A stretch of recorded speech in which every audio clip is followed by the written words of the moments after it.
menyebutkan bahwa dokter itu menyampaikan bahwa darah kotor itu dikeluarkan lewat apa gitu. Nah, ada kontroversi yang beliau sampaikan juga tentang menstruasi. Jadi sekalian saya jelasin ya. Perhatikan ya. Ada pasien, ada terapis juga di salah satu di daerah Banjarnegara ketika saya mengasih pelatihan. Ustadz, orang menstruasi kan nggak boleh dipegang karena orang menstruasi kan sudah mengeluarkan darah kotor gitu. Nah, berarti jenengan tidak menyimak ini tadi. Darah kotor, apa yang dimaksud darah kotor di sini? Apa itu darah kotor menstruasi? Beda kan?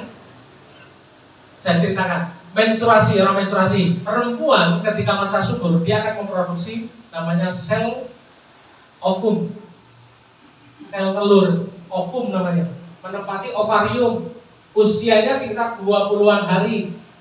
Usianya itu. Kalau batas usianya 20-an hari, dia kan bisa mati setelah itu. Ketika selama 20-an hari itu tidak ada sel sperma membuahi, dia akan mati. Ketika mati, dia akan jadi gumpalan-gumpalan darah.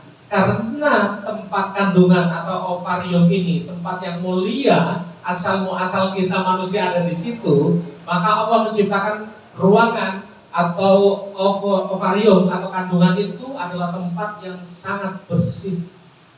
Gak boleh ada sesuatu yang kotor.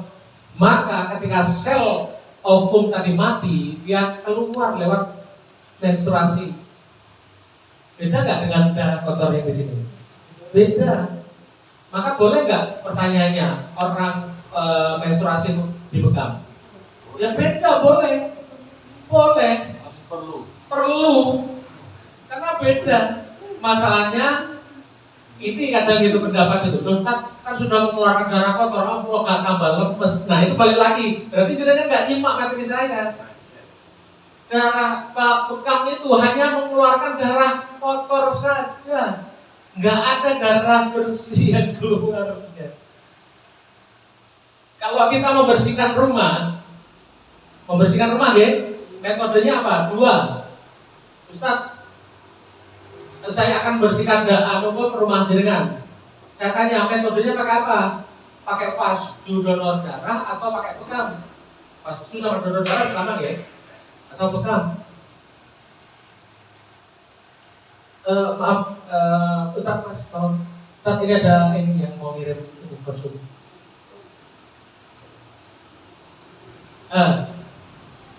Sampai mana tadi itu? Bersihin rumah. Nah itu bersihin rumah.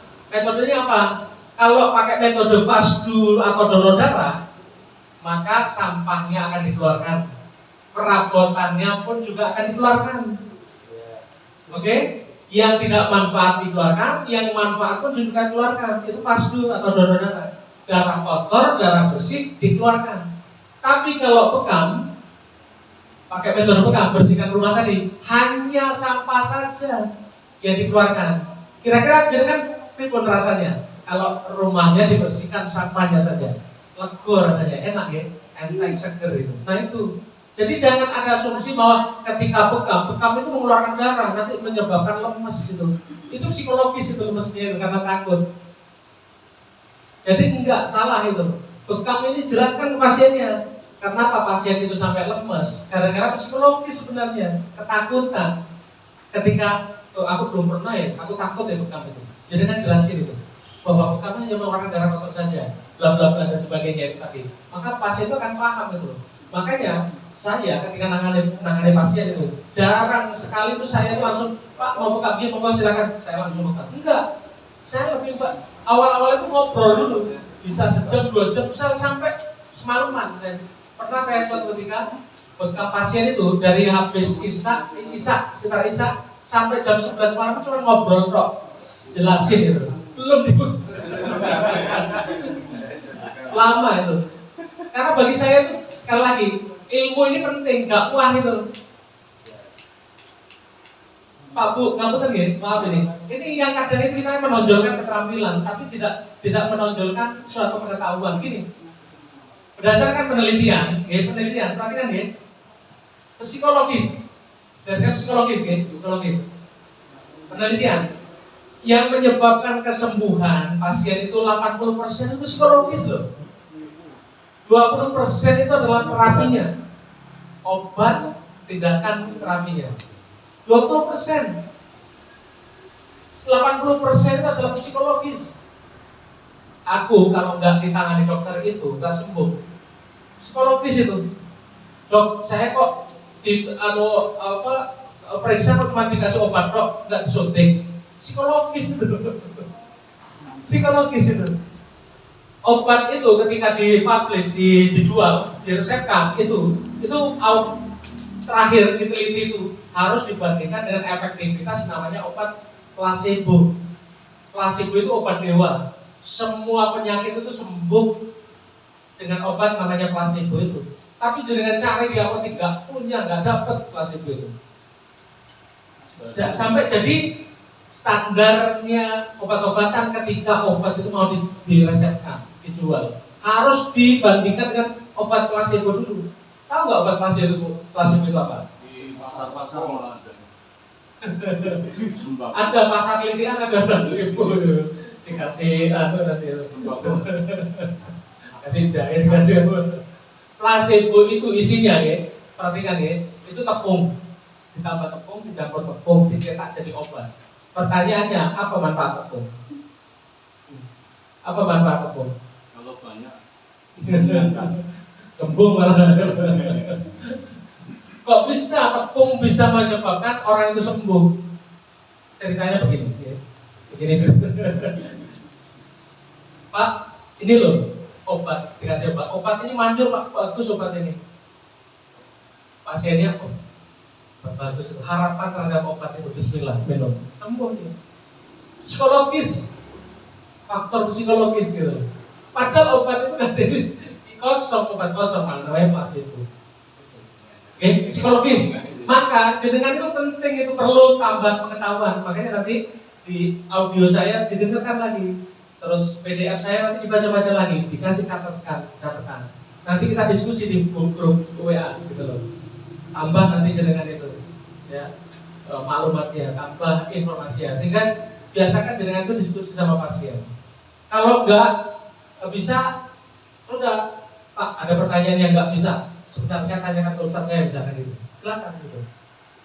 Nanti perdengarkan ke pasiennya. Sambil di situ jenengan nyimak, dengerin terus-terusan, akhirnya bisa menyampaikan. Nah gitu. Jadi ketika jenengan sudah mampu menjelaskan ke pasiennya, 80% kesembuhan itu sudah di tangan kita. Ini kan? Itu penelitian psikologis. Maka alhamdulillah atas izin Allah. Nah, jangan lupa lagi syirik. Atas izin Allah, alhamdulillah atas izin Allah. Banyak pasien saya itu yang penyakit yang tidak bisa disembuhkan oleh medis, itu bisa disembuhkan. Pasien diabetes sembuh, pasien gagal ginjal sembuh. Bahkan pasien saya itu dokter spesialis kanker, kena kanker.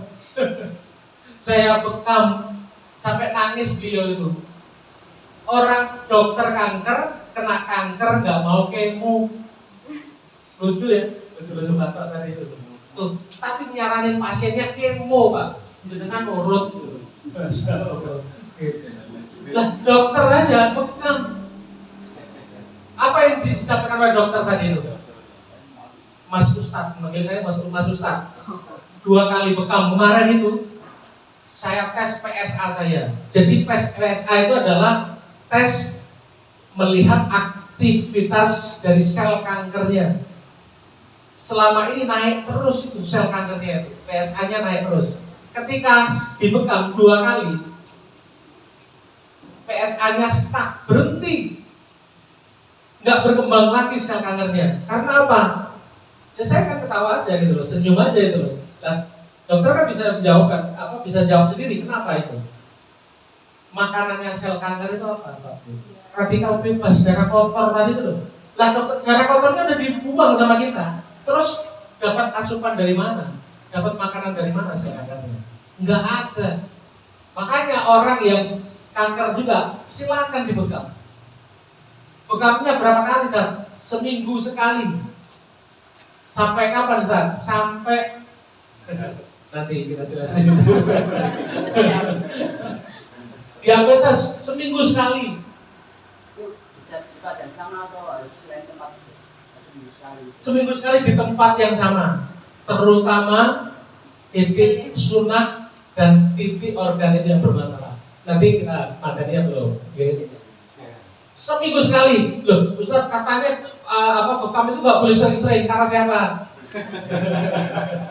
Kata orang yang asbun atau kata saya yang insya Allah ilmunya bisa dipertanggungjawabkan. Kata pasiennya biasanya. Kata pasiennya, ya jelasin sama pasiennya. Masa awal dewe sebagai terapis nurut sama pasien itu loh. Justru lah, justru kita sebagai terapis itu harus memberitahi orang itu.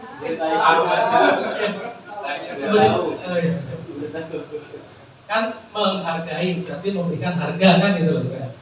Memberikan berita kan, memberitai kan benar itu saya itu. Memberikan berita ya, memberikan berita, memberikan informasi lah ya. Jadi pasien kok nurut itu yang kita salah posisi Pak. Kalau datang ke dokter pasiennya nggak protes itu loh, nurut sama dokternya karena ngerasa ilmunya pasien itu dibawa sama dokter, gitu loh. Tapi kita menempatkan posisi di mana? Di bawah pasien. Nurut sama pasien, tidak memberikan edukasi ke pasien. Maaf Pak, caranya saja itu Pak, sepengetahuan sepemahaman saya seperti ini. Oh gitu ya gitu. Kebanyakan seperti itu yang saya temui. Sok-sok ya pasiennya, karena nggak kenal sama kita kan gitu loh. Sudah jelasin ini tuh, ngerti loh Pak, terapisnya.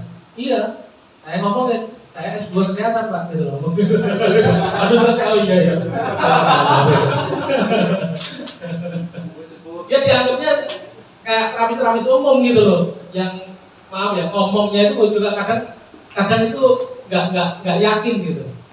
Gitu kan, ketika jenengan bisa mampu menyampaikan itu nggak perlu. Makanya ada yang ngomong ini, maaf peserta, ini pelatihannya nggak dapat sertifikat gitu. Ya gampang kalau saya buat sertifikat itu. Tapi manfaat nggak? Perlu nggak sertifikat itu? Jenengan itu bukan perempuan yang biasanya nyap ronde 1. Ini loh ya sertifikat saya. Ronde 2 sertifikat. Jadi ketika datang ke pasien jenengan ditanyain dulu, jenengan punya sertifikat? Nggak pernah. Selama puluhan tahun saya terapi nggak pernah ditanya gitu. Nah, itu salah satu alasannya. Tapi nanti ada alasan-alasan yang lain. Sebenarnya sertifikat itu nggak butuh, nggak perlu. Nggak perlu. Ya itu bisnis itu, gitu. Nanti ada itu. Saya menyampaikan bahwa ada PP, peraturan pemerintah. Jadi undang-undang itu tertinggi itu adalah Undang-Undang Dasar 45. Turun ke bawah dia namanya PP, peraturan pemerintah. Turun ke bawah lagi Perpres. Jadi presiden saja kalah dengan PP, peraturan pemerintah. Baru turun lagi dari Perpres, Permen, peraturan menteri, Pergub, gubernur, Perbub gitu loh. Perda kayak gitu. Itu ya. Jadi tinggi PP. Nah, PP 103 2014 itu ada itu ayat yang menyampaikan tadi masalah sertifikat itu. Apa itu? Ya sudah, tidak usah nanti di lain waktu. Yang penting jenengan nggak perlu sertifikat, insya Allah nggak perlu. Saya nggak ada sertifikat kok. Saya berikan pelatihan di mana-mana, saya nggak pernah minta sertifikat juga gitu. Karena gugur sudah sertifikat itu. Kalah sama ijazah saya. Dan kalah insya Allah nggak perlu pakai ijazah. Saya nggak perlu pakai memperkenalkan diri saya siapa, pendidikan saya. Yang penting kita jelasin, pasien itu tahu mengukur gitu loh. Iya kan? Pasien mengukur kita itu karena pemahaman kita kan, gitu loh. Kalau kita nggak tahu, kalau misalnya seperti ini langsung. Kalau memang nggak ngerti ngomong, kita objektif. Tapi kalau kita ngerti kita ngomong, sini loh, jangan diam gitu loh. Akhirnya tadi yang kata Ustaz Nur tadi, pasien yang dominasi, mau pasien yang bayar gitu. Lah sama dokter juga siapa yang bayar gitu. Ya pasien, tapi pasien kan nurut gitu. Gitu. Salah menempatkan. Nih ya. Jadi clear ya Ustaz tadi yang darah kotor orang menstruasi, oke, sumbernya dari mana gitu ya. Oke. Kita lanjut. Masih banyak ya. Nih. Zat tersebut tidak mampu dicerna dan dimetabolisme oleh organ tubuh kita, bahkan tidak bisa dikeluarkan. Saya ceritain dikit tentang tadi pertanyaan Mas siapa? Mas Dery. Ya, Mas Dery sama Ustadz Khairul tadi. Ya. Jadi apakah darah kotor tadi bisa dikeluarkan secara mekanisme tubuh, secara alami? Jadi saya tadi mau ngirim link dokter yang menyampaikan dokter tadi bahwa ini saya sampaikan ya. Jadi kan pasti lihat nanti akan lihat. Itu kontroversi.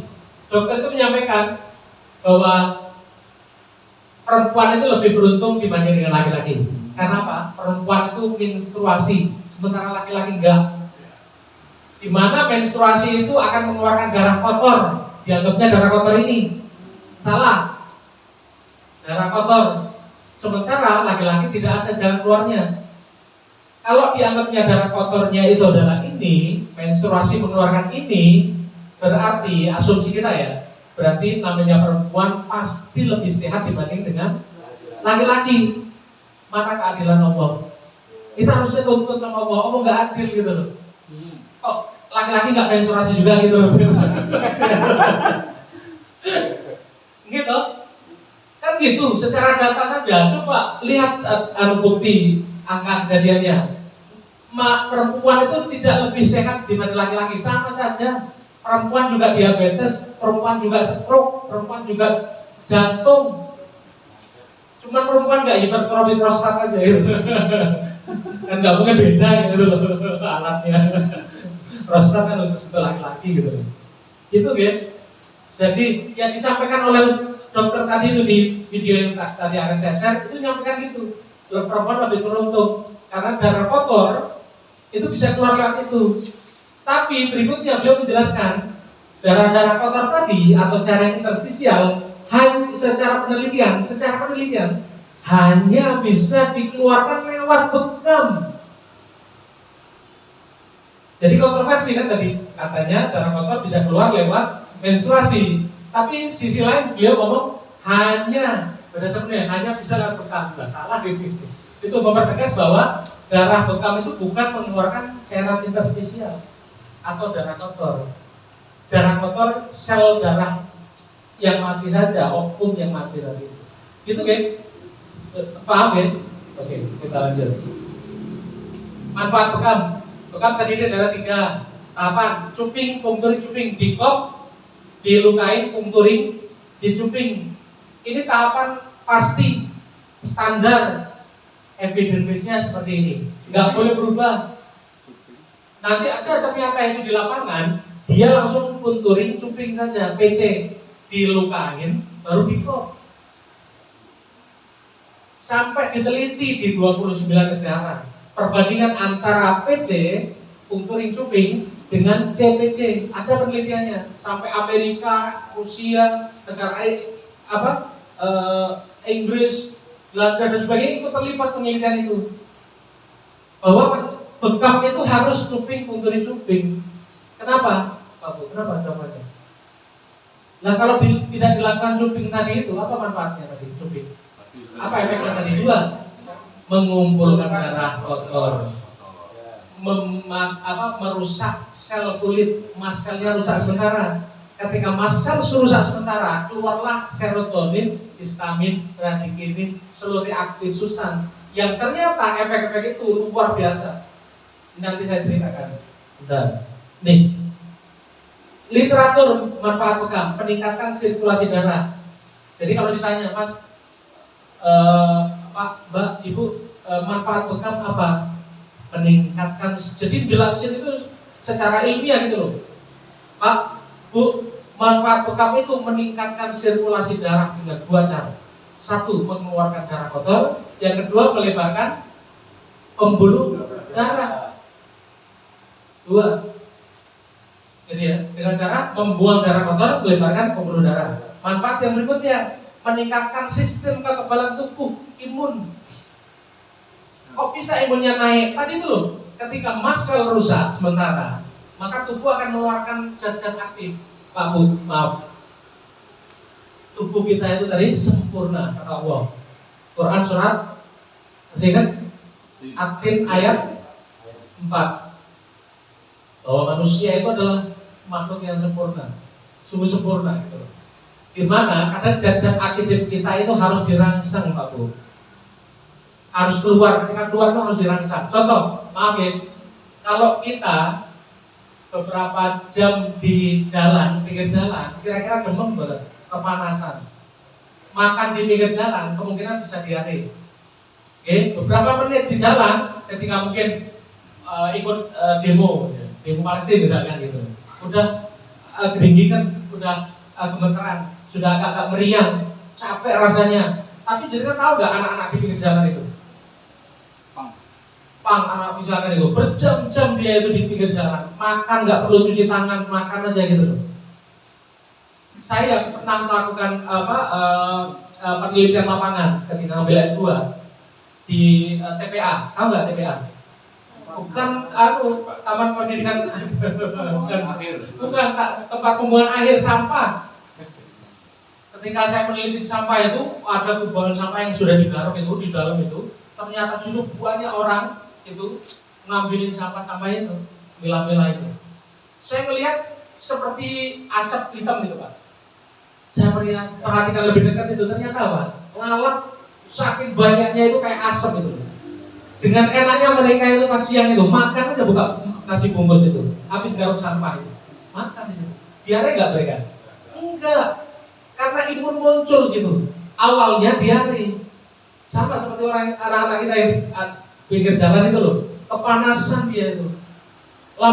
Pertama awal itu akan tersiksa, tapi muncul adaptasi itu, tubuh kita itu memunculkan itu. Ketika makan yang kotor-kotor diare kita, tapi karena biasaan sudah itu sudah pegah itu deh, bakteri virusnya itu mempan itu sudah kebal. Sama ketika orang dipegang, sel kulitnya rusak sementara, dia akan meningkatkan tadi mengeluarkan ini serotonin, histamin pada diri seluruh reaktif susan. Yang tadi manfaat yang kedua, meningkatkan sistem kekebalan tubuh. Penelitian Prof. Chantel dari Prancis bahwa orang yang dipegang imunnya meningkat 10 kali lipat. Interferon. Interferon itu ada hormon yang ada di dalam sel darah putih yang tugasnya dia itu melawan bakteri virus. Contoh misalkan ada teroris, misalkan ya, terus kita ngerahkan Satpol PP, menang teroris apa Satpol PP kira-kira? Nah itu imun kita kalah, jadi sakit kita. Tapi ternyata mengeluarkan polisi, tentara, mungkin bisa menang, tapi bisa lawan satu lawan satu. Tapi bukan enggak itu yang dikeluarkan, Kopassus yang dikeluarkan. Jadi 10 teroris lawan 1 orang Kopassus, mati dia. Itulah bekam. Maka untuk Pak Bu, secara terakhir dunia ini akan tambah banyak virus COVID-19. Nanti akan muncul lagi bakteri virus-virus lagi yang akan berbagai muncul varian-varian baru yang akan mempengaruhi kesehatan kita. Maka benteng terakhir kita itu adalah imun kita, Pak. Imun kita. Kalau orang itu batuk, kita bisa pakai masker. Ketika orang itu bersin-bersin, kita bisa pakai masker, hindari jarak. Tapi kalau dia OTG, orang tanpa gejala, apa yang kita lakukan? Dia kena bakteri virusnya, tapi dia tidak bergejala. Ketika dia ngomong, ketika ini kontak udara terpapar kita, maka benteng kita terakhir ini ya kan gitu. Kita hindari biar kita sehat itu loh, COVID itu loh. Orang ini sehat, saudara kita sendiri gitu loh. Ya udah berdekatan nggak apa-apa gitu kan. Tapi kalau yang batuk flu pakai masker, kita pun juga pakai masker, hindari. Enak gitu loh hindari. Tapi bagi orang yang OTG, orang tanpa gejala, padahal dia terpapar virus, apa yang terjadi? Benteng terakhir imun kita. Bagaimana cara meningkatkan imun kita? Bekam. Nggak ada terapi yang lain termasuk obat-obatan yang mampu meningkatkan sampai 10 kali lipat itu penelitian. Luar biasa kan bukan? Itu baru 2 manfaatnya. Yang ketiga, meningkatkan neurotransmitter, ini penting. Apa itu neurotransmitter? Tubuh kita ini terdiri dari organ-organ tubuh kan? Otak, satu otak kita itu. Tapi secara jumlah sel otak kita itu jumlahnya adalah 1 triliun sel. tubuh kita itu bertriliun-triliun sel itu. Semua terdiri dari sel. Kalau dihitung, berarti bisa dihitung, berarti sel itu kan terpisah-pisah. Bagaimana cara antar sel satu dengan yang lain berkomunikasi? Bagaimana HP jaringan sama alam saya itu bisa terkoneksi? Walaupun didekatkan, nggak akan mungkin terkoneksi kalau nggak ada sinyal. Transmitter mentransmisikan neuro sel.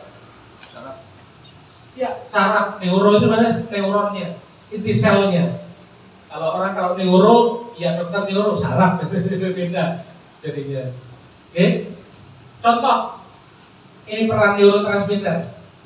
Jadi kan ngomongin orang gitu, ngasih tahu itu, ngerti orang. Nah itu neurotransmitternya terganggu. Berarti orang dong gitu. Nah itu neurotransmitter. Mungkin betul. Kelalin itu neurotransmitter itu. Nih pegang kebiasaan yang bisa menyebabkan kita itu bisa semakin pintar anak-anak kita Pak Bu. Biasanya kan bekam itu karena menjadi tambah pintar dia itu. Jadi kan nih susu formula anak-anak jadi kan ketika usia bayi sampai usia 2 tahunan lebih dikasih susu formula kan sampai tua bapak ibu nggak kemana nggak susu formula. Coba perhatikan ya susu formula mengandung AA apalagi DHA, ARA, sphingomyelin dan sebagainya itu adalah neurotransmitter. Coba iklannya lihat. Anak yang diminumin obat-obat susu formula itu kreatif, inisiatif, aktif, itu produktif, iya kan? Betul nggak? Itulah peran neurotransmitter. Saya sama Tat Pras ya. Saya jalan ke sana. Oh, Tat, saya lupa kunci motor saya. Tat, tolong dilempar sama Tat Pras. Kuncinya udah nyampe ke kepala saya baru ini. Neurotransmitter. Gitu. Ketika ini prosesnya neurotransmitter itu. Ketika kita ini proses berpikir. Nah, ini balik lagi kamu tadi. Orang proses berpikir ya. Untuk membenarkan namanya kebenaran langsung bahwa ini adalah air mineral. Ini dibutuhkan 4. Pertama adalah fakta yang ketiga. Ini faktanya. Apa ini faktanya? Adalah air mineral.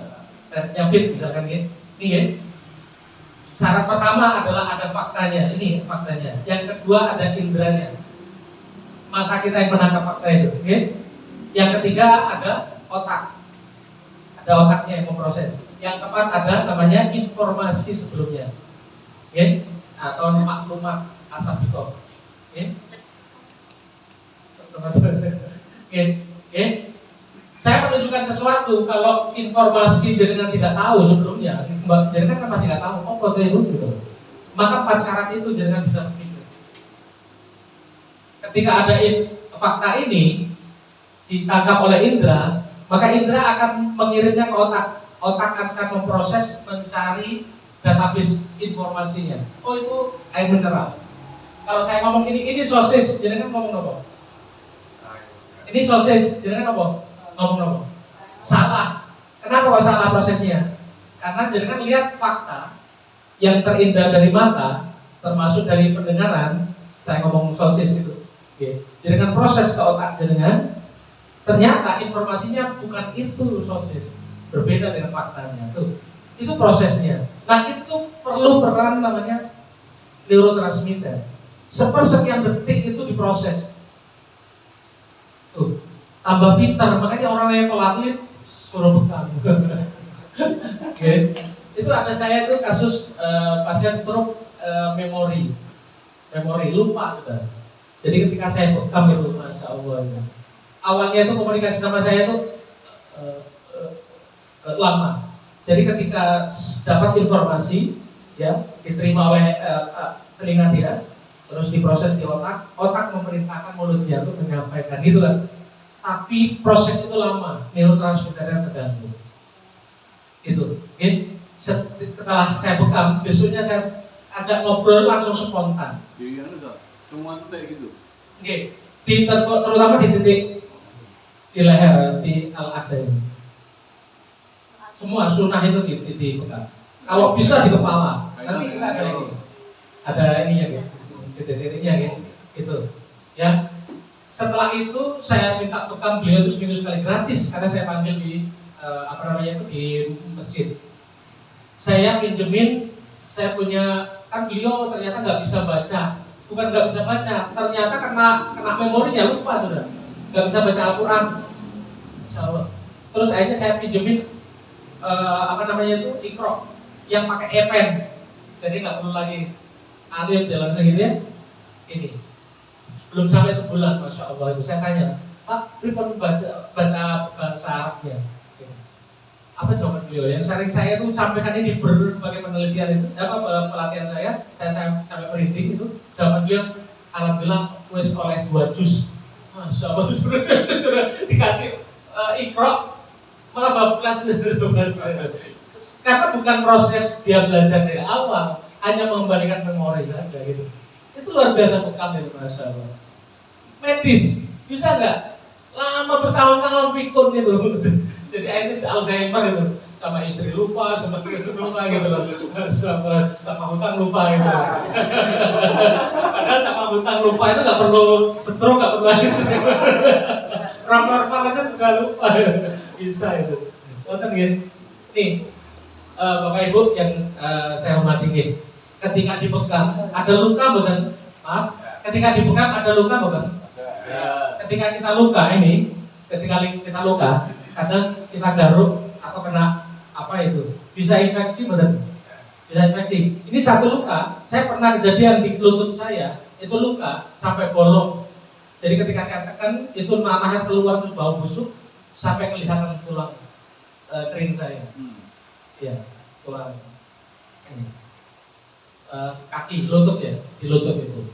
Itu satu luka, infeksi. Kalau bekam, berapa luka? Ratusan luka. Satu titik itu kalau saya bisa sampai 30 luka. Satu titik. Berarti kalau berapa titik? 20 titik. Kali aja 20 kali 30 titik. Luka. 30 titik, 20 titik kali 30 luka berapa itu? 600 luka. Pertanyaannya, ada kemungkinan infeksi enggak? Karena ketika habis dibekam, kita pakai baju lagi enggak? Kotor enggak baju kita? Keringetan kan? Kena debu nih.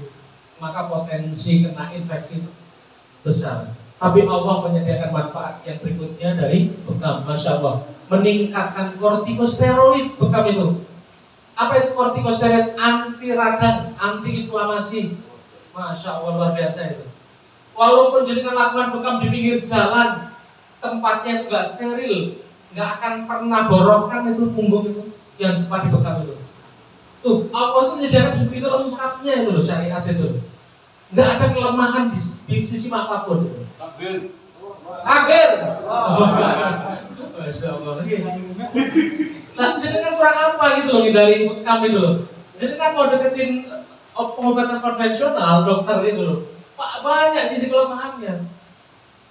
Bekam itu, nah pasal tadi itu PP 103/2014 itu menyampaikan bahwa tindakan invasif. Apa itu tindakan invasif? Tindakan invasif itu adalah tindakan yang tindakannya itu akan menyebabkan keluarnya darah. Bekam, pasdu itu masuk tindakan invasif itu. Itu harus dilakukan di meja operasi, tempat yang steril, alat yang steril. Kalau kita bekam tempatnya steril betul, pakai dulu. Bahkan ada yang di pinggir jalan, nggak pakai kop yang steril, tapi pakai sumune arbo itu loh, kanduk itu loh di pasar itu. Lah dilakukan di pasar di pinggir jalan, gelar kloso gitu loh. Cuma di celup banyu. Nggak borokan habis itu. Iya kan? Makanya kadang pelatihan-pelatihan di luar itu begitu, wah ini nggak boleh, ini harus steril dan bla gitu. Memang benar itu. Tapi saya langsung sekak gitu pertanyaannya. Terus pasiennya setelah dibekam pakai baju baru, sediakan baju baru atau baju steril atau pakai baju yang sudah dipakai sebelumnya. Udah langsung selesai itu, lengkap gitu. Ya pakai baju sebelumnya kan gitu loh. Sementara bajunya itu kotor nggak ya? Kena keringat, motoran, habis tengah kebun kan gitu, atau lewati sampah dan sebagainya, gitu. Apalagi hujan-hujanan gitu, enggak pernah dorong, Masya Allah. Maka nikmat mana yang kau besarkan gitu kan Allah itu. Iya, mana? Gitu. Ketika kita menjalankan syariat itu enggak ada sisi kelemahan di situ. Nih, tahapan proses pertama ini kan sudah. Nih, ada proses namanya sterilisasi alat. Ini kita ada waktunya tinggal 20-an menit lagi insya Allah. Nanti kita sholatnya di mana kan? Di ruang bawah atau di masjid sekitar ya? Kalau ikhwan bisa sih, apa juga bisa di belakang sini ada masjid. Jadi keluar terus belok kiri ada. Atau yang apa di sini, ikhwannya di masjid sini ya. Oke, okay. Sterilisasi alat, ini tahapannya. Pertama ada namanya dekontaminasi. Dari kata kontaminasi, berarti kita bisa terkontaminasi. Alat bekam kita, apa boleh kita ambilin tas bekam. Ya saya. Yang nempel di sini ini kan, yang biru. Nah, sip. Sudah saya. Dekontaminasi, dari kata kontaminasi berarti kita bisa terkontaminasi, bahasa kita itu loh, terkontaminasi berarti kita terpapar oleh zat, yaitu adalah zat yang tidak baik ya. Ketika kita mau membersihkan alat, ini kan mau sterilkan alat ini. Nah ini misalkan contoh kompnya. Jadi kita kan pasti akan berinteraksi kontak sama ini. Sebelum kita kontak, maka kita lakukan namanya dekontaminasi. Kontaminasi, tapi D itu adalah menggugurkan kontaminasinya. Itu ya, namanya dekontaminasi. Yang langkah pertama, bagaimana caranya? Nanti detailnya. Oke. Langkah yang kedua, namanya pencucian alat. Nah, sudah ketika di sini ada bakteri virus yang memungkinkan kontaminasi, tetapi kita lakukan dekontaminasi, berarti bakteri virus di sini kita sudah lemahkan, belum kita bunuh. Tapi karena kita sudah lemahkan, pingsan dia tidak akan mungkin bisa menulari kita. Itu. Jadi ketika kita lakukan pencucian alat, berarti kan kontak kita itu, gitu? Kontak sama alat ini aman, kita cuci. Itu. Selanjutnya kita lakukan sterilisasi. Bisa pakai alat sterilisator, autoklav atau uap, ya, atau sinar, ya. Bisa pakai alternatif namanya DTT. Apa itu DTT? Desinfektan tingkat tinggi. Ada dua cara dia, direbus atau dikukus. Nih, alat ini bisa direbus, bisa, tapi hancur. Melewat monyet ini. Oke. Tapi kalau ini beda. Nah, kalau yang ini beda jenis. Kalau ini direbus dikukus nggak apa-apa ini. Oke, karena nanti itu ada jenis-jenis alatnya. Makanya ini kita nggak bisa sampaikan semuanya sebenarnya. Karena ada alat-alat kelas kualitas gitu loh. Oke, kita lanjut. Nah, direbus dikukus itu berapa lama? 20 sampai 30 menit. Dari kapan? Dari awal? Bukan. Dari ketika sudah mendidih, cemplungin itu Pak. Makanya melonjol rusak itu alatnya itu. Maka kita sering tidak pakai cara ini, pakai caranya kimia. Bagaimana caranya? Ya, tunggu berikutnya.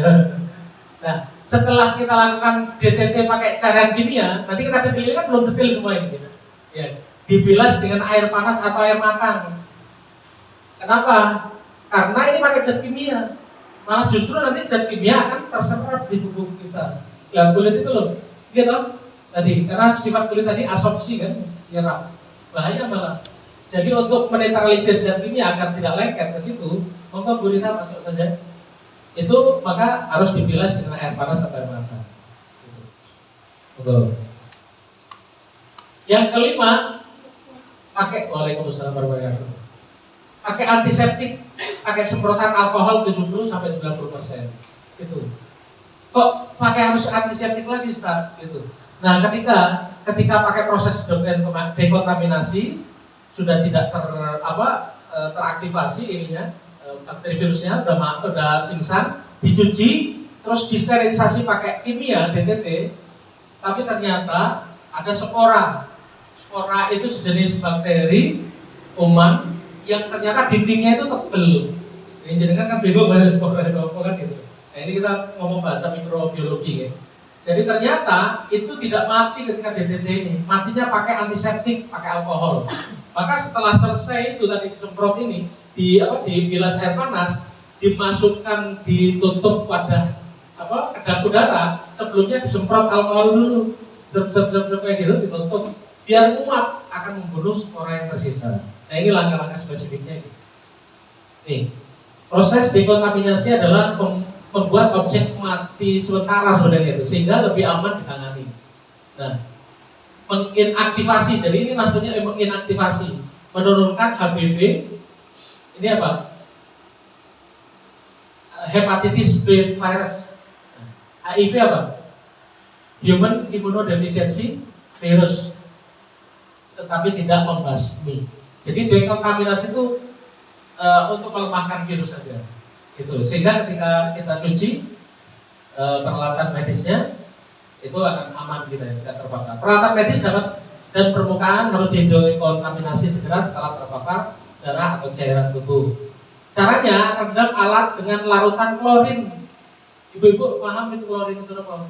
Ada di mana klorin itu? Cairan pemutih, Baiklin.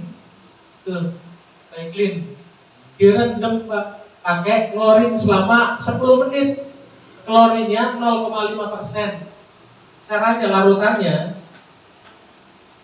larutannya ini nanti saya jelasin dulu sebelum dicuci. Itu klorinnya, satu bagian klorin dicampur dilakukan pakai 9 bagian air, 1:9, paham ya? Gitu. Jadi airnya 9 bagian. Contoh misalkan mau buat 10 liter air, misalkan, berarti 9 liter air biasa, 1 liter klorin.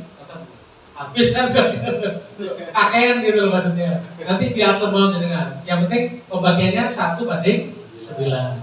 Dilendam selama 10 menit, setelah itu dibuang, baru setelah itu dicuci semua, karena kan masih ada noda darah itu kemungkinan, cairan tubuh, benda asin dan sebagainya, ya dicuci pakai apa? Pakai sabun cuci piring aja, gitu loh. Ngerti kan? Saya nggak panjang-panjang merek nanti kena ini, kena endorse, nih.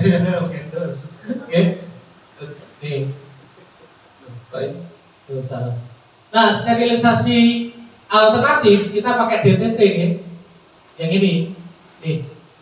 Kita pakai sama, kan nggak direbus tadi, karena direbus dikompos akan rusak alatnya. Pakai klorin lagi, sama. Bisa baiknya pakai cairan yang baru. Tapi pakai yang lama tadi juga nggak apa-apa. Yang tadi 10 menit, kalau yang ini 20-30 menit. Tapi jangan lewat karena bisa cepat rusak itu alat itu, karena korosif sifat klorin itu. Jadi nanti akan buram dia. Tadinya bening, jadi kayak agak abu-abu gitu jadi akhirnya, gitu. Gitu ya. Ada pertanyaan? Lanjut. Ini cara buat larutan kronologinya. Biar nggak ribet ini nih, 9:1. Airnya 9 bagian, klorinnya 1. Gitu ya. Nah, ini cara-caranya gampang kok. Gitu. Tinggal teman mau nggak usah pakai opus itu misalnya. Ini adanya nggak usah. Nah, langkah-langkahnya tadi offset ini tadi direndam klorin selama 10 menit. Setelah itu lalu dicuci dengan air plus sabun. Bisa juga dibersihkan pakai H2O2, hidrogen peroksida. Tapi kadang hidrogen peroksida itu juga bisa iritasi kulit. Enak pakai cuci mau pakai sabun gitu enak. Selama 10 menit. Setelah itu jika menggunakan alat sterilisator, ya monggo silakan gitu loh. Tapi kalau kita pakai DTT direbus kukus itu harus 20 menit juga sejak air mendidih. Tapi cara ini berisiko merusak alat itu, maka dilakukanlah DTT kimia. Ini DTT kimianya tadi. Pakai apa? Klorin lagi ya. Baiklah, sejenis juga ada yang merek lain juga nggak apa-apa. Oke, kalau nggak apa-apa berarti mama ya. Kan nggak apa-apa. Berarti mama ya. Nggak apa-apa, mama. Iya, 20 sampai 30 menit. Nah, setelah direndam pakai klorin, kan itu lengket itu klorinnya di itu. Maka disiram, selanjutnya dibuang klorinnya, terus disiram pakai air panas atau air hangat. Ya, sekilas mawon gitu loh. Agar klorinnya larut. Ya, larut ke air itu hilang gitu. Ya. Setelah itu dimasukkan ke wadah, kedap udara, terus semprot alkohol 70% tadi itu sampai 90%. Lalu ditutup tanpa dilap ya, nggak usah dilap. Karena setelah direndam pakai klorin tadi itu dibuang, disiram itu, jadi kan bisa angin-anginkan biar biar kering. Atau bisa juga kalau pengen mendadak, pengen cepat dilap pakai tisu. Setelah dilap pakai tisu, sebelum masuk ke wadah, dengan semprot lagi pakai alkohol 70%, ditutup. Api ini bertahan hanya maksimal 1 minggu. Ketika nggak ada pasien selama 1 minggu, jenengan harus buka lagi, lakukan langkah ketiga keempat. Cukup direndam pakai klorin lagi selama 20 menit. Nggak perlu lagi di awal dekontaminasi lagi terus dicuci lagi, nggak usah, kan udah bersih. Gitu. Lakukan langkah ketiga, keempat, kelima lagi. Nonton ya. Setelah ini 3, 4. Nah ini lesi device. Apa lesi device ini? Saya keluarkan sudah. Lesi device itu pena bekamnya. Ini hati-hati, jangan hati-hati dengan ini. Standar saja kalau mau bekam itu pasiennya sebelum dilukai harus ditunjukkan pasiennya itu, Pak Bu, ini jarumnya baru. Nih harus wajib ditunjukkan. Tapi ketika jenengan melakukan ini, jangan lewat yang ini lagi. Ini Pak Bu, yang ujung ini itu kena darah ini. Tanpa kita sadari, ketika kita tidak bersihkan, kita acuh lewatkan ini lengket darah ini. Padahal ini akan kena tubuh pasien kita berikutnya. Hati-hati, nggak cuma hanya ini kok diganti terus aman, enggak. Pasien kalau ditunjukin ini saja selesai. Tapi ketika kita tambahkan informasi bukan cuma itu toh, ini kita bersihkan juga gitu.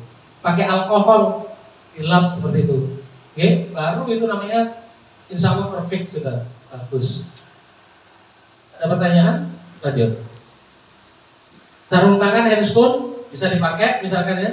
Tapi handphone atau sarung tangan itu tidak steril, non steril itu tulisannya bisa dilihat. Cara mensterilkannya semprot aja pakai alkohol. Udah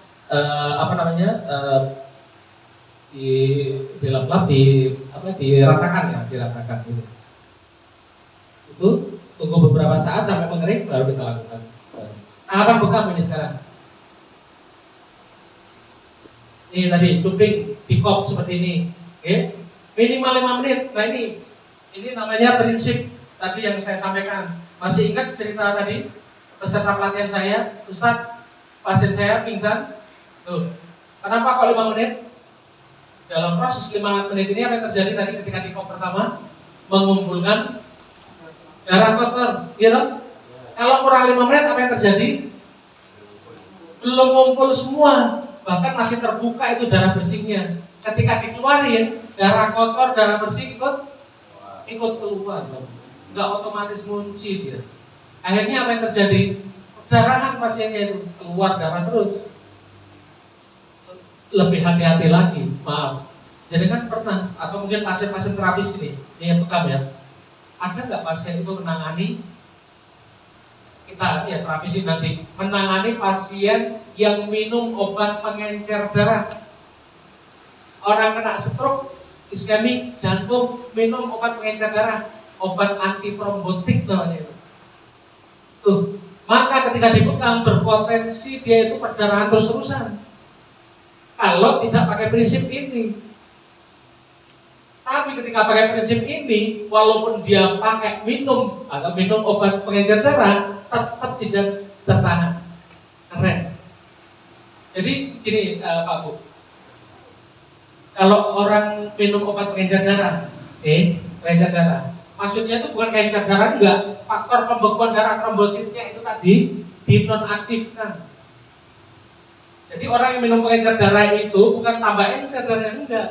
Itu istilah awam kita tadi itu seperti masuk angin tadi itu. Enggak ada istilah itu. Yang dimaksud pengencer darah itu, jadi gini, ketika kita luka, normalnya luka ini, dan maka keluar darah.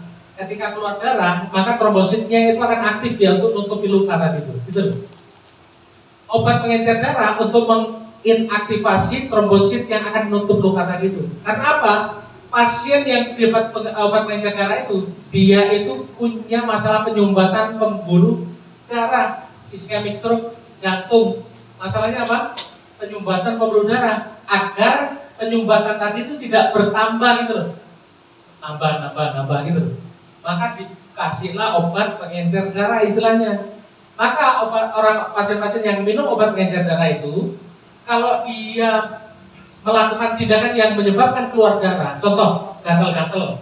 Saya pernah melihat orang mertua saya, tuh bapaknya orang di belakang, gatal itu. Kalau kita gatal keluar darah kan cuma setites itu aja ya, titik itu aja ya, itu beliaunya tuh sampai ngalir tuh ke bawah itu, terus itu.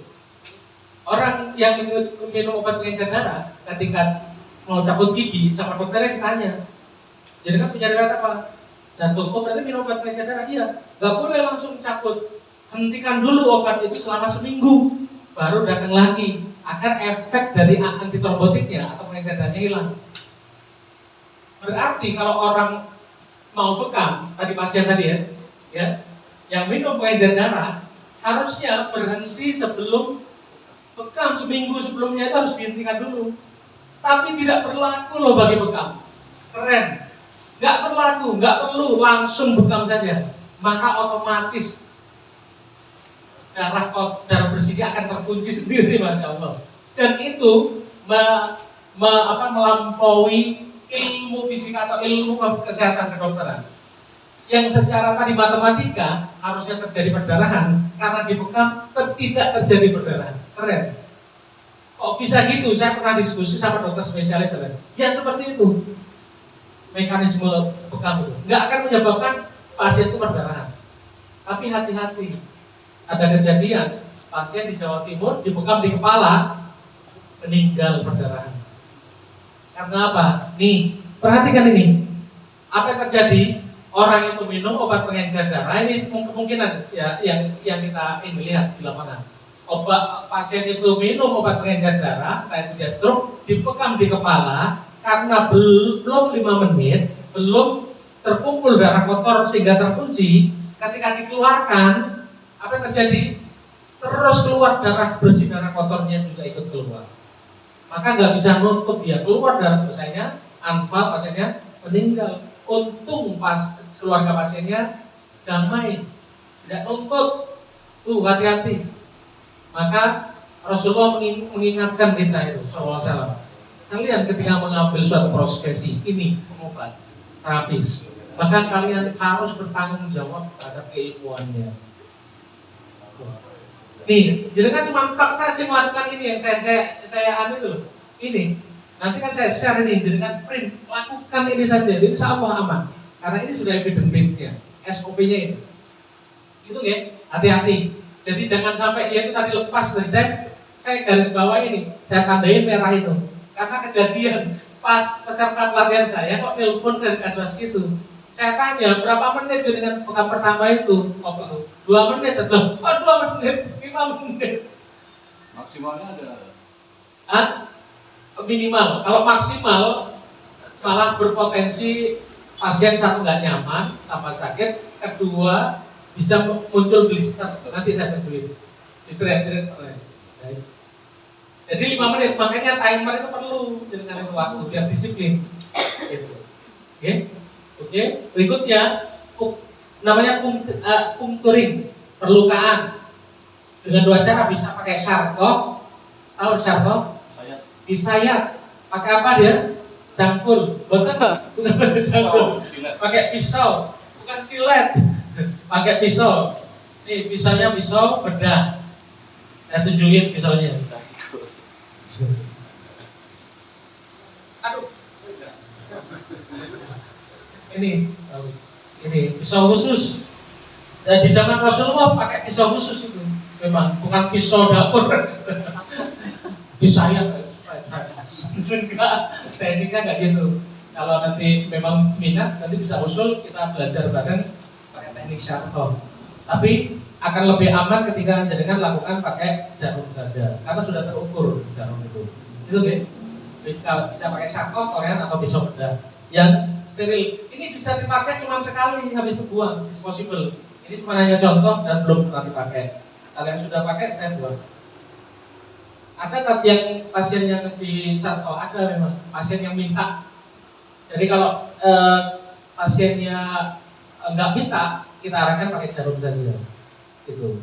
Karena lensing device atau jarum pena bekam ini sudah dimodifikasi, sudah ada tingkat kedalamannya, kita bisa ukur, gitu.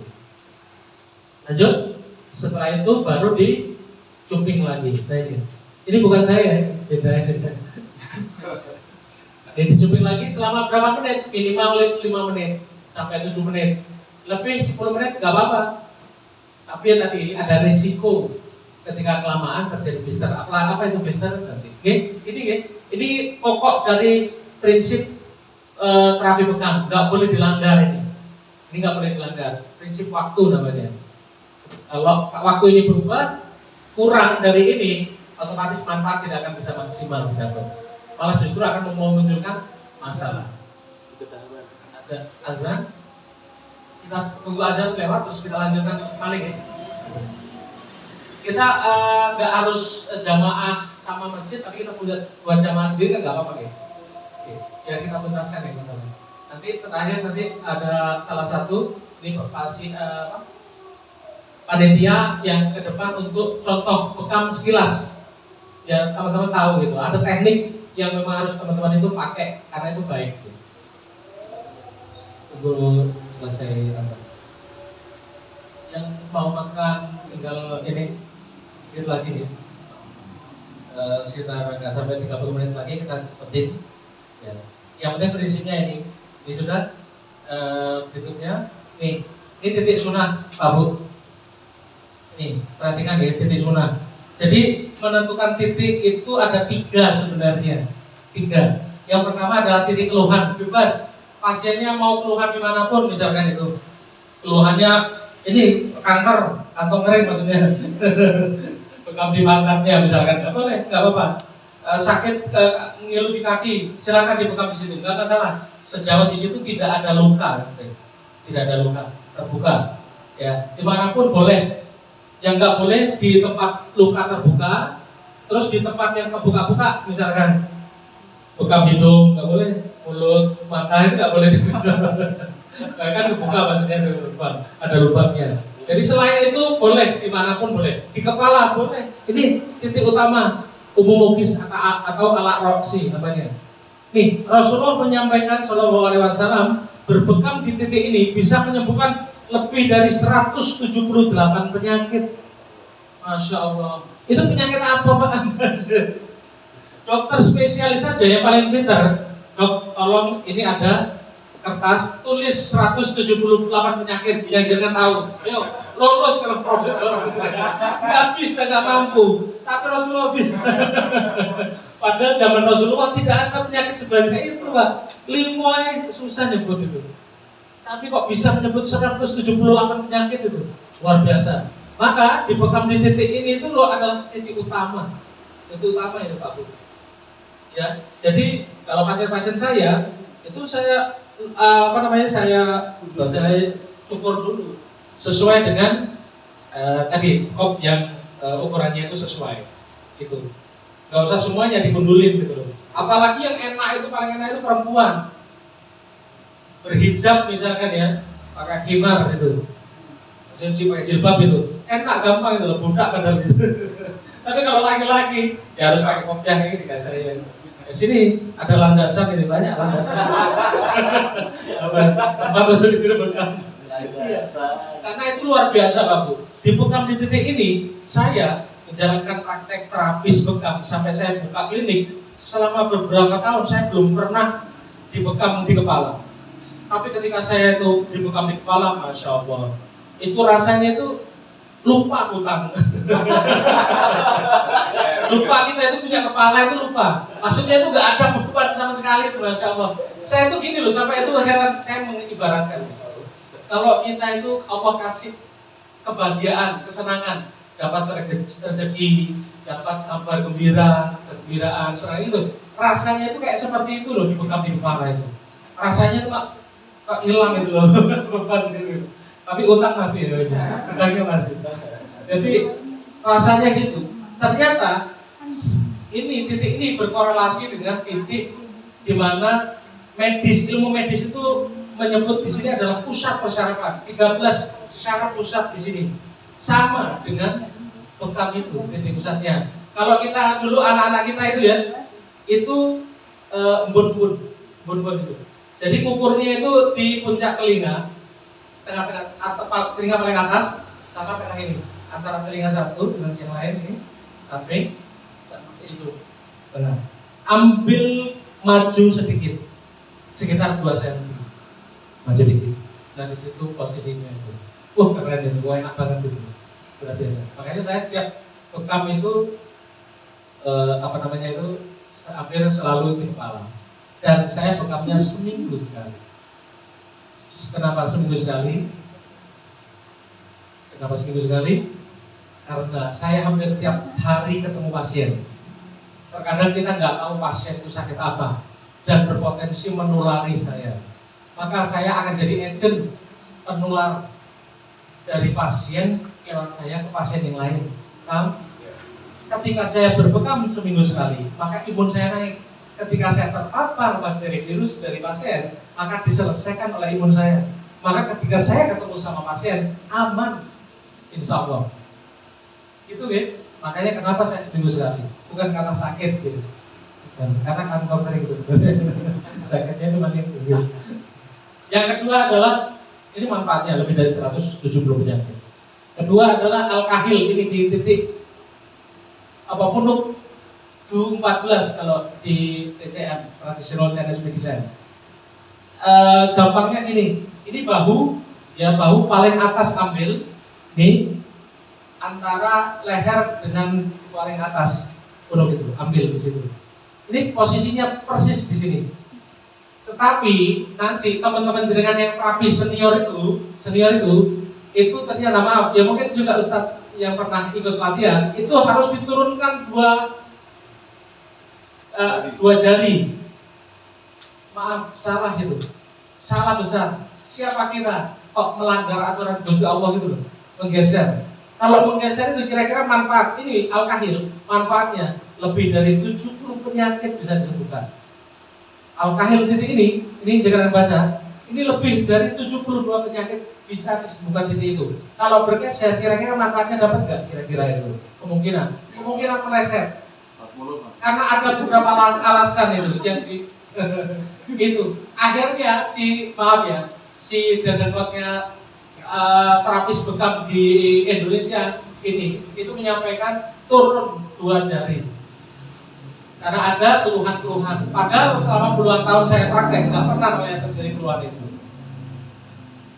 Saya ngomong, saya batin pasti beliau ini tidak pernah kuliah, nggak pernah belajar metodologi penelitian. Satu, nggak pernah belajar, saya bukan maksudnya itu menjudge orangnya, tetapi apa yang jadi dilakukannya. Pasti nggak belajar agama. Kebenaran agama, kebenaran hadis Al-Quran itu tidak bisa diragukan, nggak perlu diprotes, nggak perlu dimodifikasi. Udah kebenarannya hak itu, akal itu tunduk aja. Nggak usah neko-neko gitu, ngerasa pintar gitu. Itu gitu. Ya semoga jenengan setuju. Karena ini memang Ya kita masuk, saya mau puasa tapi tak modifikasi itu loh, buka puasanya sore aja gitu loh. Bisa nggak kira-kira gitu?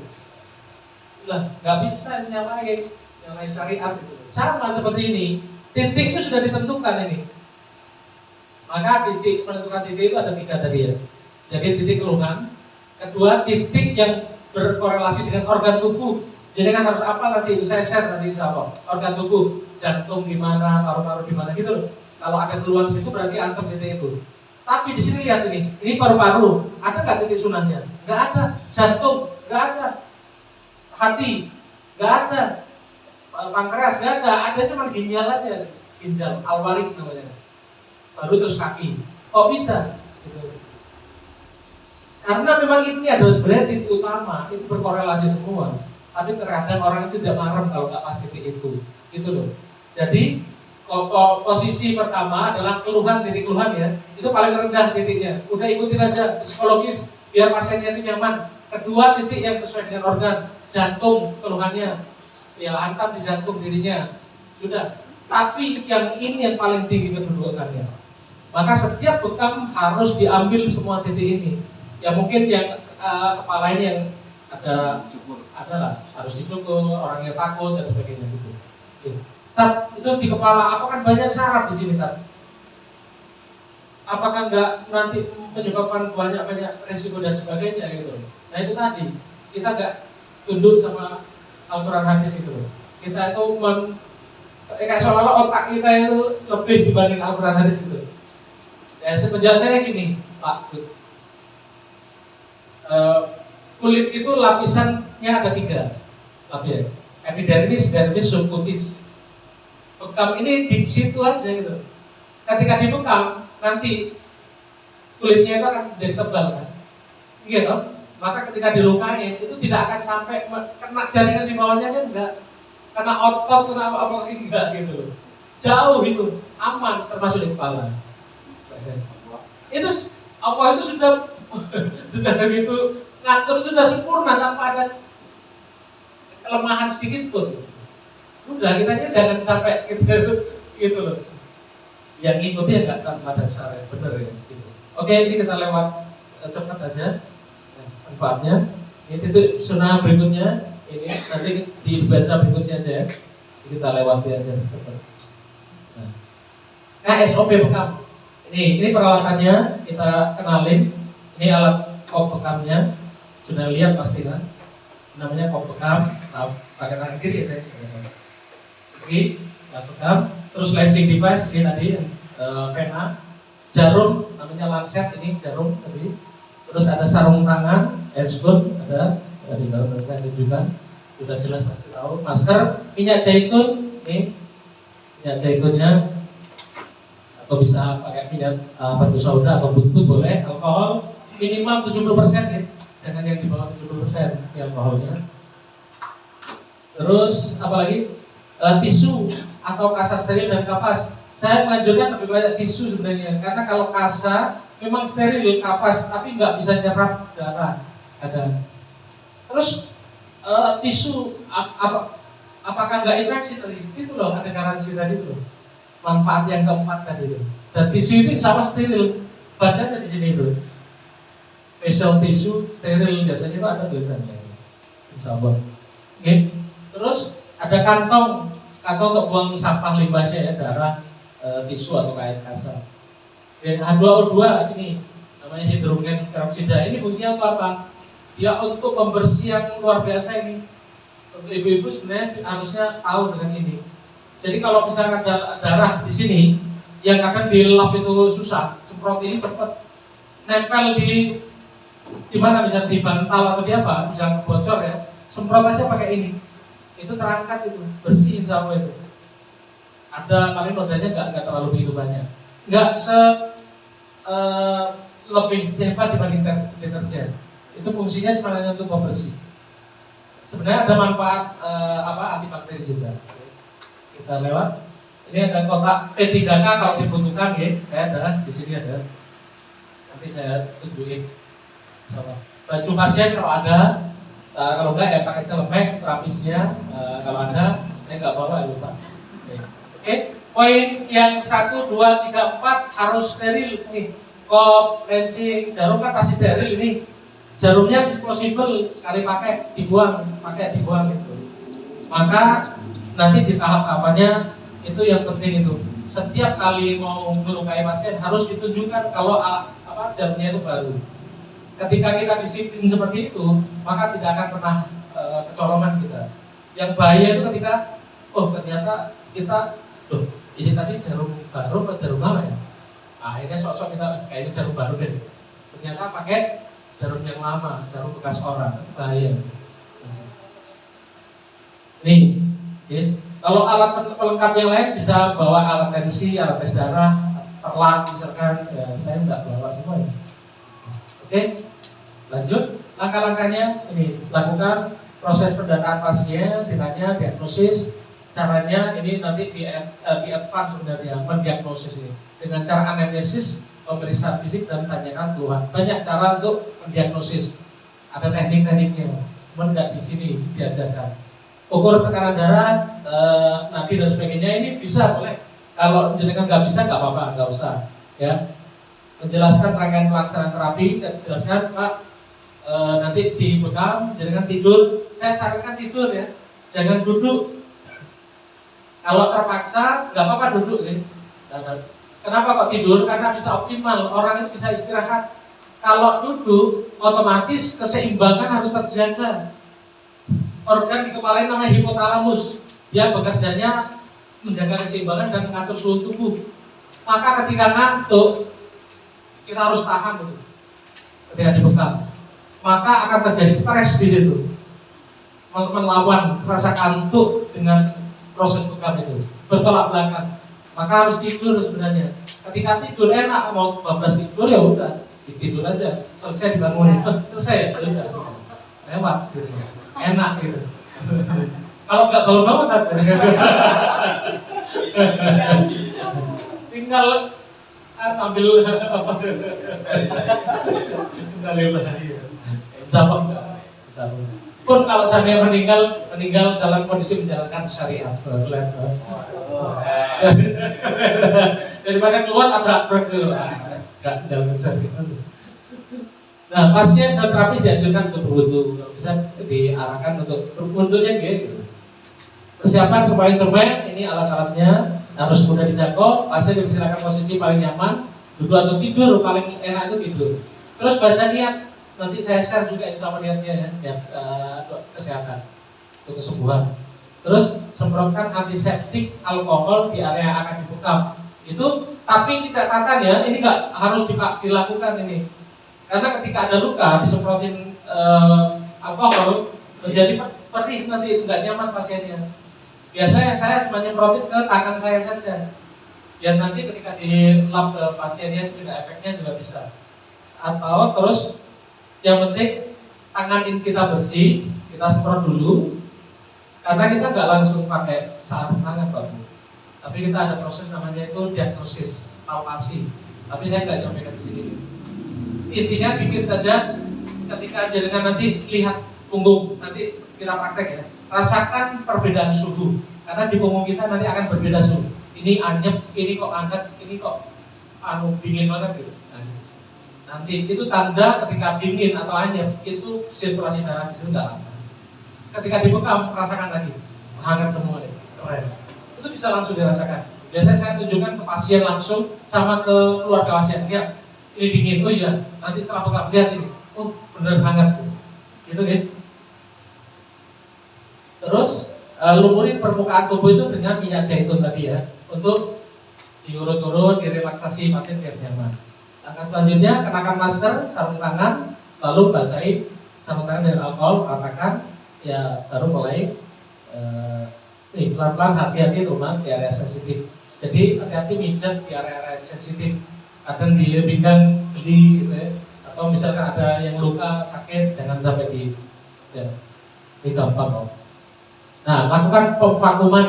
Nih perhatikan ketika di vakum pertama, di kop pertama itu jenengan itu setelah di kop harus ditanya, ini prinsip lagi tambah ya. Standar saya gitu. Tanyakan Pak, Bu, sudah cukup kekencengan atau kurang kenceng. Jangan pakai standar jenengan, pakai tarikan kenceng, pasiennya tersiksa. Selama kita terapi bekam itu, dia tersiksa kesakitan, nggak nyaman, stres akhirnya. Karena sensitivitas kulit orang berbeda-beda, Pak. Ya, jadi tanyakan, oh kencengan, ngomong gitu kalau kencengan, oh tarik kencengan, tarik apa saja, dilepasin, ditarik lagi ya, kira-kira nggak terlalu kencang, gitu ya. Lanjutkan pemakuman sesuai dengan tadi itu tarikan, ya. Jadi yang tadi 2 tarikan, berarti yang berikutnya juga 2 tarikan. Kecuali leher sama kaki, dia lebih sensitif. Maka kalau di sini di punggung itu 3 tarikan, maka kaki sama leher itu 2 tarikan maksimal. Bisa 1,5 tarikan, 1,5. Ini yang dimaksud tarikan itu adalah Kopnya. Mana sih? Jangan lupa.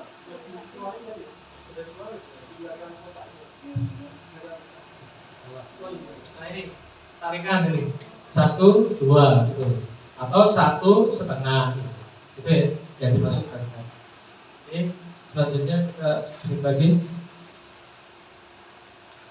Tunggu proses pemakuman tadi 5 menit, pasang jarum, buka top, perlahan, lukain dan sebagainya. Ini. Nanti kita buat langsung praktek ini, ya. Langkah-langkah ini. Nah ini informasi yang penting. Apa yang jenengan perhatikan ini? Apa yang jenengan pikirkan? Masuk angin kan ya? Itu masuk angin. Itu kayak itu. Ini bukan masuk angin, gitu.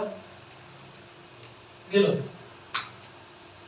Ini adalah darah karakteristiknya. Kita nggak usah nilai darah ini. Oh banyak kolesterolnya, banyak, nggak usah. Soto ya namanya itu. Karena mikroskopik itu harus dilihat di lab. Jangan sok tahu. Karena salah pasti hampir bisa dipastikan salah, termasuk orang-orang, maaf ya, pasien-pasien terapi FASDU. Saya sudah wanti-wanti, ada 50 terapis FASDU se-DIY, itu saya kumpulkan di pelatihan di salah satu hotel di Yogyakarta. Itu saya wanti-wanti, jangan menilai melihat dari darah itu. Oh banyak kolesterolnya, banyak asam urat, dan nggak usah. Itu serahkan sama lab aja kalau bisa. Kira-kira keluar gak itu masuk? Keluar. Tapi nggak tahu, kita nggak usah menunjuk gitu. Ya. Tapi ini perhatikan tadi, kulit tadi. Nih, skin reaction after chewing, Abu.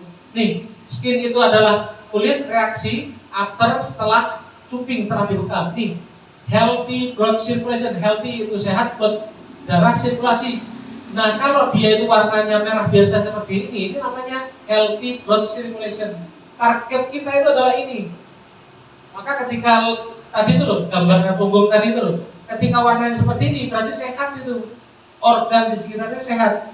Tapi kalau sudah sini, ungu, ya teman, namanya stagnasi. Moderate ini dan sedang, severe ini parah.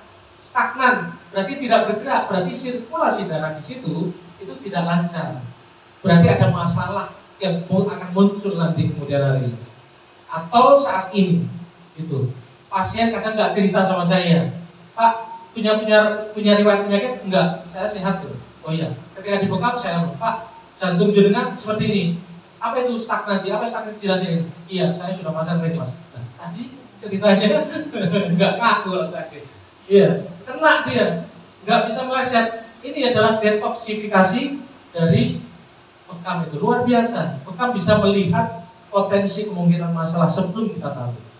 Nih dari sini, ya, stagnasi, stagnan. Dengan bisa buka stagnan, tidak bergerak, berarti tidak sirkulasi darah nggak ada. Kalau ini congestion apa? Titik-titik ini. Oh itu bekas luka jarum, sotoy, salah.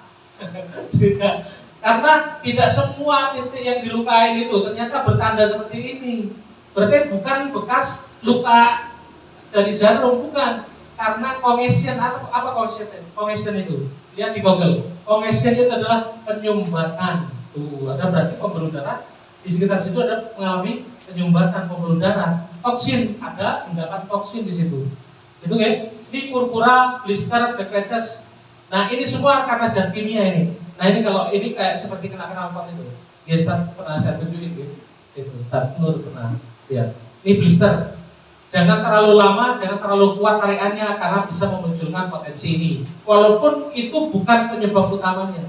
Jadi karena blister itu akibat saat jangan cari informasi di internet itu banyak terapis yang salah. Itu diakibatkan blister ini karena tarikan yang terlalu kuat dan terlalu lama di bekamnya. Salah, bukan. Itu karena zat kimia itu.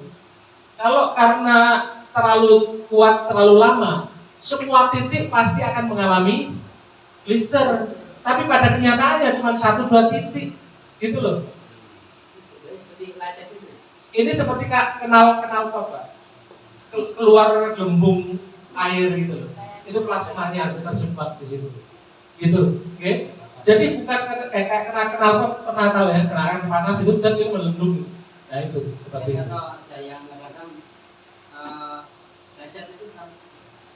Kalau lecet karena dibekam, lecet itu kemungkinan karena blister itu. Jadi ketika blister terus airnya kita nggak berhati-hati, lapisannya terkelupas lecet. Nah itu kadang ya pengetahuan terapisnya yang harusnya pas posisi blister kayak ini dicoblos, bukan 2024 ya, dicoblos pakai jarum bekas bekam tadi itu yang ini dilukain terus dikepesin dikit dikeluarin cairannya. Udah biarin aja. Nanti biar terkelupas sendiri secara sendiri. Kering dia sendiri. Nggak akan terjadi borok. Ya, kita lewatin ya. Ini kalau ini blood and DI deficiency itu kekurangan. Berarti blood darah, kekurangan darah, anemia misalkan. Itu. Berarti kalau lebih pucat berarti dia ada anemia dia. Ada masalah di sel darahnya, ada penurunan energi. Maka apa yang kita lakukan ini? Maka jenengan harus tambah titiknya itu 2-3 titik di tengah-tengah tulang vertebra itu, garis tengah itu. Oke, karena di situ pusat pembuatan sel darah. Kita perbaiki pabriknya. Boleh nggak dibekam itu? Boleh nggak? Tidak boleh. Kalau nggak boleh, tolong tunjukkan terapisnya, suruh ngobrol sama saya nanti itu, biar dia bisa jawab tuh. Ada yang ngelarang tuh habis lipetan. Oh, nggak boleh. Oh, kata siapa itu? Boleh, semua boleh, bisa. Tadi itu loh, pasti dia nggak ngerti. Apa alasannya coba? Oh nanti kena cairan di mulut, jauh cairan di lutut di itu, jauh banget. Ulang cairan dulu, jauh. Lapisan, suruh jelasin dulu. Ada berapa lapisan kulit itu? Belum tentu tahu. Paham? Gitu. Gak apa-apa, dibekam di tulang belakangnya gak apa-apa. Boleh gak dibekam di pas lipatan sini? Boleh, tapi terasa lebih sensitif dia, sakit. Ada kendala lain enggak? Saya melakukan juga. Dan gak ada terjadi masalah apa? Yakin? Gak ada. Itu oke? Oke, lanjut kita. Ini titik organnya nih. Nanti saya share di ini. Ini organ-organnya. Nah ini kan beda dengan tadi kan. Titik paru-paru, jantung ini, hati sini, ada lambung, di sini juga ada pankreas, nanti di sebelah-sebelahnya, ini ginjal, usus besar, usus halus itu. Nah itu, ketika ada masalah pencernaan, tambahin di titik di sini. Ada masalah misalkan sinusus hepatis atau hepatitis, tambahin di titik hati. Terus ada diabetes, tambahin juga di sekitar sini. Oh ada sakit jantung, tambahin di titik jantungnya. Oke, paham ya? Tapi jangan pernah lepas di titik utama tadi, sunnah. Oke. Ini kegawat darurat nanti kita saya jelaskan sedikit aja. Pasien pusing, pastikan pasien baring rehat ya. Karena pusing itu karena tadi itu loh. Kadang itu dia takut karena keseimbangan masalah dibekam pas duduk gitu. Kalau tidur enggak, minumin air manis selesai, aman. Pingsan, nah itu pastikan tadi itu tarikan tadi ya. Kulit gatal nih setelah dibekam atau proses dibekam kok gatal setelah dibekam bukan karena masalah alatnya yang tidak beres atau kotor, enggak. Jadi kan pernah luka? Pernah enggak? Ketika luka tumbuh jaringan baru untuk tutup luka mulai kering itu gatal enggak ya? Proses tumbuhnya jaringan baru untuk menutup luka itu adalah muncul gatal karena ada jaringan yang bergerak di situ. Itulah gatal, dijelasin ke pasiennya. Gatal itu adalah reaksi Makanya tidak ada efek samping sebenarnya. Itu reaksi alami tubuh kita. Jadi proses muncul tumbuhnya. Jadi karena dibekam, setelah dibekam itu langsung proses itu. Karena sirkulasi darah itu lancar, langsung nutup lukanya itu. Maka proses menutup jaringan tadi itu merasa gatal itu. Dan itu hanya sesekali saja muncul. Nah, kalau pas posisi lagi dibekam, gatal tuh zat kimia yang ada di dalam tubuh kita, yang ada di aliran darah kita, ketika dibekam, pori-porinya terbuka, zat kimia itu memunculkan gas. Kan gas juga zat kimia juga ikut lewat uap itu, gatal rasanya itu pas proses bekam. Dan titik gatalnya itu bukan semuanya. Ada tertentu kan ya, pengalaman misalkan jadi yang sudah pernah. Hanya di titik-titik tertentu. Yang tadi potensi ada zat kimia keluar, gitu loh. Oke? Ngilu pengal besar tadi sudah nih kita lewatin karena kita ini cepat. Sudah antisipasi kalau misalnya pasiennya lemes atau apa, belum pernah bekam, sediain aja air hangat, manis, teh manis, paling bagus jahe misalkan. Gitu. Kecuali kalau tidak ada sakit lambung ya. Biasanya kadang ada sakit lambung sensitif dengan jahe misalnya. Nah, pokoknya minuman manis saja gitu.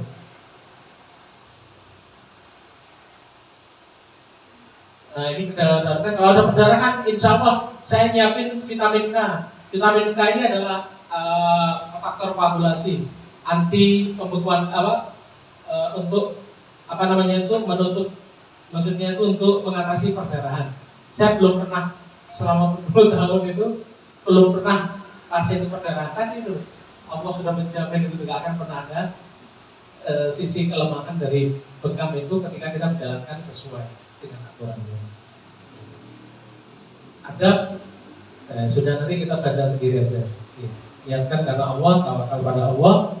Sekali lagi kita balikan bahwa kita itu hanya ikhtiar saja, tapi selebihnya adalah serahkan pada Allah, kesembuhan, kebaikan itu minta sama Allah. Itu ya. Ada pertanyaan? Mungkin yang kedua ini salah sebelum diadakan terapi. Kalau Mas Bidu kalau sama terapi baiknya gimana? Atau makan dulu berapa lama sebelum terapi, atau minum banyak, atau jam berapa, atau puasa kali? Ya, oke. Baru itu bisa diamankan jadi alatnya. Kita selesai, oke. Kita buka tanya jawab. Dipersilakan. Tadi sudah ada pertanyaan dari Pak Ianto. Beliau juga terapis, tapi terapis PAZ, pengobatan akhir zaman. Pertanyaannya, ada nggak saran dari pasien sebelum diterapi bekam? Betul itu. Ada sarannya. Maka saran pertama, ini banyak juga yang salah itu. Betul. Saran yang salah ya. Oke, Pak Bu, mungkin jenengan juga pernah dengar sebelum dibekam karena dikeluarin darahnya harus makan dulu. Makan dahulu sebelum dibekam. Salah itu. Salah. Maka makan besar itu paling lambat itu harus 2 jam sebelum bekam. 2 jam. Jadi bekam itu harus dilakukan dalam kondisi perut kosong. Justru perut kosong. Karena Rasulullah menyampaikan, ini kita belum ngomong masalah medis, nanti kita menjelaskan. Ini posisi yang kedua yang paling tinggi. Bahwa Rasulullah menyampaikan bekam dalam kondisi perut kenyang itu malah justru masalah. Bekam dalam kondisi perut kosong itu adalah kesembuhan. Maka kita anjurkan pasien itu untuk makan itu paling cepat 2 jam sebelum bekam. Kalau enggak, mendingan agak lama, lebih lama. Nanti setelah bekam boleh makan, boleh langsung makan aja. Walaupun mungkin medis agak sedikit ini, tapi kita posisi kedudukan lebih tinggi dalil hadis Al-Quran. Dan hadis Al-Quran saya belum ketemu bekam itu setelah bekam nggak boleh makan, belum ketemu sampai sekarang. Tapi bekam makan sebelum bekam itu tadi nggak boleh, masalah. Itu teman. Mandi misalkan boleh mandi setelah bekam, sebelum bekam. Setelah bekam nggak boleh, harus minimal 2 jam setelah bekam. Atau kulit kan bengkak itu dari ketika bekam itu sudah kempes, sudah boleh itu. Sejam lebih kalau sudah kempes boleh mandi. Boleh nggak dilap-lap aja kalau mau wudhu misalkan apa? Boleh. Karena itu hanya lap. Kalau mandi kan beda. banyak itu dalam kondisi air yang dialirkan. Itu deh, untuk jam-jam yang baik atau bukan? jam-jam yang baik. Nah, jam-jam baik memang hubungannya dengan makanan tadi memang itu. Ternyata ketika saya analisis jam 10, ada beberapa ulama menyampaikan jam 10 siang itu bagus. Terus jam 2, jam 3 sebelum asar itu bagus itu. Karena ketika saya analisis hubungannya dengan makanan itu. Jam 10 kenapa? Biasanya jam 7, jam 6, jam 7 kita sarapan. Apalagi biasa masyarakat kita ini sarapan itu juga sarapan berat gitu, bubur, lontong dan nasi gitu. Terus jam 2, jam 3 setelah makan siang kan gitu, jam 2. Berarti setelah makan siang kan 2 jam. Gitu loh. Itu paling bagus di jam. Tapi kalau lebih bagus lagi di jam itu dilakukan di tanggal-tanggal sunnah. Rasulullah SAW menyampaikan bahwa berpegamlah kalian di tanggal 17, 19, 21 Hijriah, tanggal Komariah, tanggal Islam. Bisa ngomongin gitu ya. Karena LCD dipakai. Nah, usia minimal itu berdasarkan penelitian saya baca itu 4 tahun boleh dipegang. Bahkan banyak terapis, banyak keluarga muslim itu yang memegang usia dini 2 tahun sudah dipegang. Nanti saya share di grup ya, foto-foto anak-anak kecil yang dipegang ya. Maksimalnya berapa? Maksimal selama pasien itu masih hidup. Kalau saya gitu, masih hidup. Karena pasti pasien itu butuh dan bekam itu pasti manfaat. Kadang-kadang yang sudah tua tinggal tulang dan kulit gitu. Tulang dan kulit itu. Ini ada keriput kan? Iya, ada keriput kan gitu ya. Bekam saja nggak apa-apa, tapi titiknya nggak usah banyak. Nah itu tinggal itu bahwa terapi ini adalah seni. Kita butuh seni. Orang tensi rendah, tensi tinggi bisa nggak dibekam? Bisa. Kata siapa nggak bisa? Tinggal posisinya tidur. Satu. Kedua, titiknya nggak usah terlalu banyak, titik-titik utama saja gitu. Begitu bukan orang menstruasi psikologis mau mengeluarkan darah banyak dengan bekam itu misalkan gitu. Tapi bagi mereka yang sudah biasa, titik 20 titik pun nggak masalah ya, walaupun menstruasinya maaf ya, itu darahnya banyak, tetap aja nggak masalah. Yang psikologis. Putra bekam putri tak? Nggak boleh.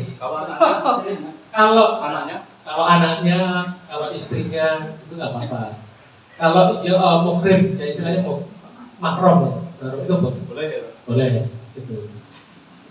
Yang nggak boleh yang tidak mahram itu nggak boleh. Sekalipun mungkin bagian tangan atau nggak boleh, wajah tak? nggak boleh. Tetap itu, karena pasti akan memandang dan akan berpotensi bersentuhan, nggak boleh. Secara syariat gitu. Kalau di dalam pengobatan kan boleh tak? Kalau dia emergensi, misalnya tidak ada terapis dan mereka membutuhkan, iya betul. Namanya mungkin keringanan ya, rukshoh ya, rukshoh. Kegawat darurat gitu, nggak apa-apa. Yang penting kita balik niat. Jangan mengerti. Wah, ini gara-gara gawat ada darurat niatnya tapi nggak baik gitu. Nah, itu nggak boleh gitu. Silakan. Atau ditutup dulu baru kita tanya jawab. Oke. Bapak Ibu, kita sebenarnya mau mencontohkan hanya sekitar 1-2 titik untuk bekam. Oke. Mau diselang makan siang terlebih dahulu, atau nanti makan siangnya? Ribut. Bagusnya makan itu atau? Ya kalau nanti itu kita targetnya kita mau bekam bareng-bareng dong. Ya sebenarnya kalau jenengan mau sabar harusnya bekam makan setelah bekam. Saran saya. Ya. Yang penting ini aqua minum aja. Nanti kalau kurang kita beli lagi nih, sampo, kapras, siap. Tahan diminum dulu ya. Minum sekarang. Dulu sudah pernah minum misalnya. Kita ditutup dahulu, baru nanti kita buka tanya jawab sambil praktek ya. Baik, demikian ya Bapak Ibu, semoga apa yang saya sampaikan bermanfaat. Apa yang benar yang saya sampaikan itu adalah amanah dan insya Allah itu adalah petunjuk dari Allah, bukan hasil dari nafsu saya belaka. Insya Allah kalau ada sesuatu yang salah itu murni kesalahan saya pribadi. Saya mohon maaf dan saya mohon ampun. Billahi taufiq wal hidayah. Assalamualaikum warahmatullahi wabarakatuh.